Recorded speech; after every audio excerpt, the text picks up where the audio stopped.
ದೇವರ ಪರಿಶುದ್ಧ ನಾಮದಲ್ಲಿ ನಿಮ್ಮೆಲ್ಲನ ವಂದಿಸುವನಾಗಿದ್ದಾನೆ.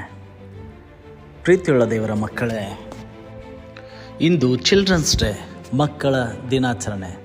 ಸತ್ಯವೇದ ಬೈಬಲ್ನಲ್ಲಿ ನಮಗೆ ದೇವರು ಈ ವಿಷಯಕ್ಕಾಗಿ, ಮಕ್ಕಳ ವಿಷಯಕ್ಕಾಗಿ ನಮಗೆ ಏನು ಹೇಳ್ತಾನೆ ಅನ್ನೋದನ್ನು ಸ್ವಲ್ಪ ನಾವು ನೋಡಿಕೊಳ್ಳೋಣ.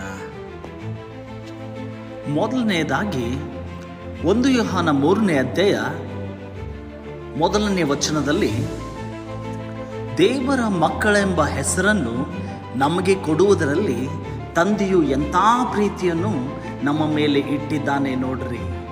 ನಾವು ಆತನ ಮಕ್ಕಳಾಗಿದ್ದೇವೆ. ಹಾಲೆಲೂಯ. ನನ್ನ ಪ್ರಿಯ ಸಹೋದರ ಸಹೋದರಿ, ದೇವರ ವಾಕ್ಯದಲ್ಲಿ ನಮ್ಮೊಟ್ಟಿಗೆ ಮಾತನಾಡ್ತಾ ಇದ್ದಾನೆ.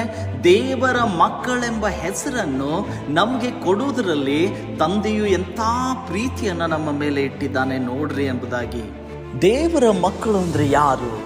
ದೇವರ ಮಕ್ಕಳು ಯಾರಂತಂದ್ರೆ ನಾವು ಗಮನಿಸಬೇಕಾಗಿದ್ದ ಒಂದು ಒಳ್ಳೆ ಸಂಗತಿ ಏನಂತಾರೆ, ಯಾರು ಕರ್ತನಾದ ಯೇಸುವನ್ನು ಸ್ವೀಕರಿಸಿದ್ದಾರೋ ಮತ್ತು ದೇವರಾತ್ಮನಿಂದ ಹೊಸದಾಗಿ ಹುಟ್ಟಿದ್ದಾರೋ ಅವರು ಮಾತ್ರ ದೇವರ ಮಕ್ಕಳಾಗಲಿಕ್ಕೆ ಸಾಧ್ಯ.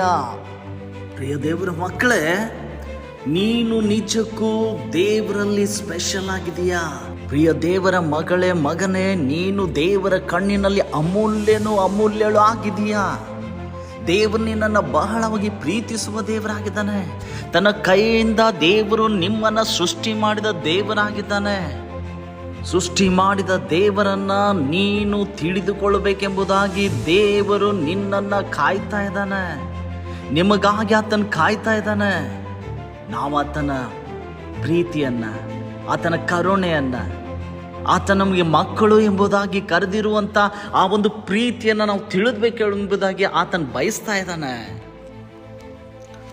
ಮತ್ತೆ 2 ಪೇತ್ರ 3ನೇ ಅಧ್ಯಾಯ 18ನೇ ವಚನದಲ್ಲಿ ದೇವರು ಹೀಗೆ ಹೇಳ್ತಾನೆ, ನೀವು ಕೃಪೆಯಲ್ಲಿಯೂ ನಮ್ಮ ಕರ್ತನೂ ರಕ್ಷಕನೂ ಆಗಿರುವ ಯೇಸು ಕ್ರಿಸ್ತನ ವಿಷಯವಾದ ಜ್ಞಾನದಲ್ಲಿಯೂ ಅಭಿವೃದ್ಧಿಯನ್ನು ಹೊಂದುತ್ತಾ ಇರ್ರಿ ಎಂಬುದಾಗಿ. ನನ್ನ ಪ್ರಿಯ ಸಹೋದರ ಸಹೋದರಿ, ನಾವು ಬೆಳೆಯೋದಷ್ಟೇ ಅಲ್ಲ, ನಾವು ಕ್ರಿಸ್ತನ ಕೃಪೆಯಲ್ಲಿ ಬೆಳಿಬೇಕಾಗಿದೆ.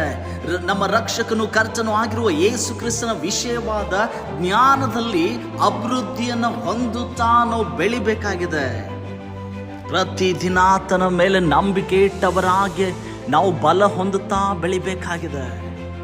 ನೀನು ಹೋಗುವಾಗಲೂ ನೀನು ಬರುವಾಗಲೂ ಸದಾಕಾಲ ದೇವರು ನಿನ್ನೊಂದಿಗೆ ಇರೋನಾಗಿದ್ದಾನೆ. ಪ್ರಿಯ ಮಕ್ಕಳೇ, ದೇವರು ನಿನ್ನನ್ನು ಎಂದಿಗೂ ಕೈ ಬಿಡೋದಿಲ್ಲ. ನೀನು ಒಬ್ಬಂಟಿಗನಲ್ಲ. ನೀನೆಂದೂ ಕಳವಳಗೊಳ್ಳೋದು ಬೇಡ. ನೀನು ಹೋಗುವಲ್ಲೆಲ್ಲ ನಿನ್ನ ದೇವರಾದ ಯೆಹೋವನು ನಿನ್ನ ಸಂಗಡ ಇರ್ತಾನೆ.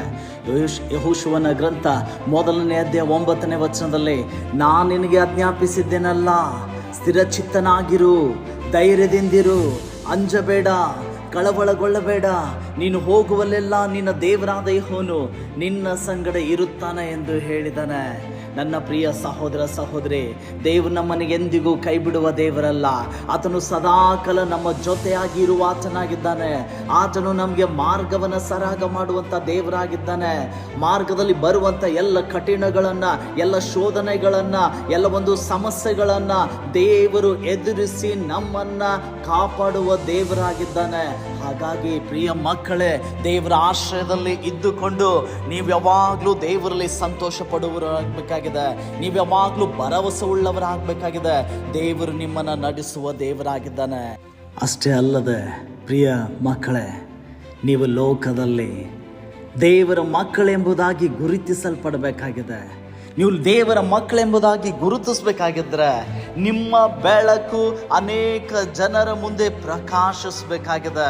ಮತ್ತಾಯನ ಬರೆದ ಸುವಾರ್ತೆ 5ನೇ ಅಧ್ಯಾಯ 16ನೇ ವಚನದಲ್ಲಿ, ಮತ್ತಾಯನ ಬರೆದ ಸುವಾರ್ತೆ 5ನೇ ಅಧ್ಯಾಯ 16ನೇ ವಚನದಲ್ಲಿ, ಜನರು ನಿಮ್ಮ ಒಳ್ಳೆಯ ಕ್ರಿಯೆಗಳನ್ನು ನೋಡಿ ಸ್ವರ್ಗದಲ್ಲಿರುವ ನಿಮ್ಮ ತಂದೆಯನ್ನ ಮಹಿಮೆಪಡಿಸುವ ಹಾಗೆ ನಿಮ್ಮ ಬೆಳಕು ಜನರ ಮುಂದೆ ಪ್ರಕಾಶಿಸಲಿ.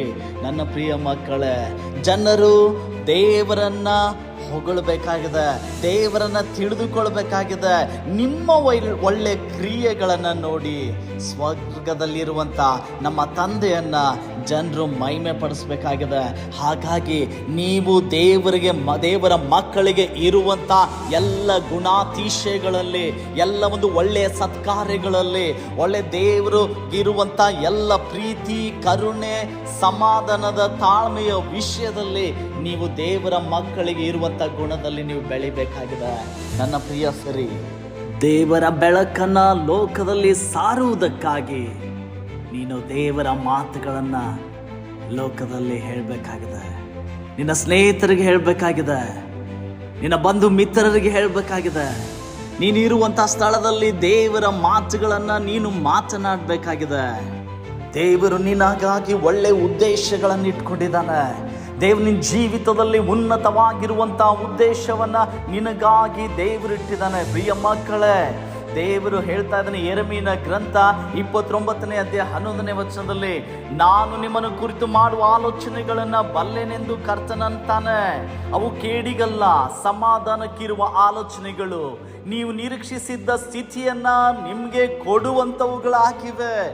ಪ್ರಿಯ ಮಕ್ಕಳೇ, ಹಾಗಾಗಿ ದೇವರ ಅಧೀನದಲ್ಲಿ ನಾವು ಜೀವಿಸೋಣ, ದೇವರ ಮಕ್ಕಳಾಗಿ ನಾವು ಜೀವಿಸೋಣ.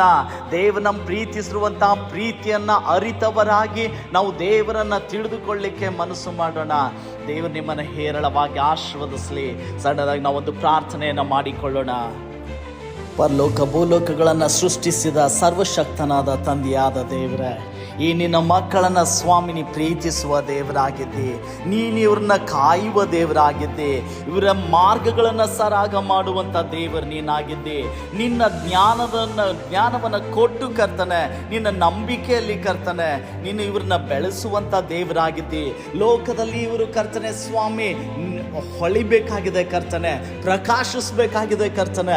ಅನೇಕ ಜನರ ಮಧ್ಯದಲ್ಲಿ ಈ ನಿನ್ನ ಮಕ್ಕಳು ಕರ್ತನೆ ಪ್ರಕಾಶಿಸುವುದಕ್ಕಾಗಿ ಕರ್ತನೆ ನೀನು ಇವರನ್ನ ಸ್ವಾಮಿ ಆಶೀರ್ವದಿಸುವಂಥ ದೇವರಾಗಿದ್ದೆ. ಇವರ ಜೀವಿತದಲ್ಲಿ ಒಳ್ಳೆ ಉದ್ದೇಶಗಳನ್ನು ಈ ನಿನ್ನ ಮಕ್ಕಳಲ್ಲಿ ಕರ್ತನೆ ನೀನು ಸ್ವಾಮಿ ಹೊಂದಿದ ದೇವರಾಗಿದ್ದೆ. ಇವರನ್ನ ನೀನು ಕಾಯುವ ದೇವರು, ನೀನು ನಡೆಸುವಂಥ ದೇವರು, ಕರುಣಿಸುವಂಥ ದೇವರು.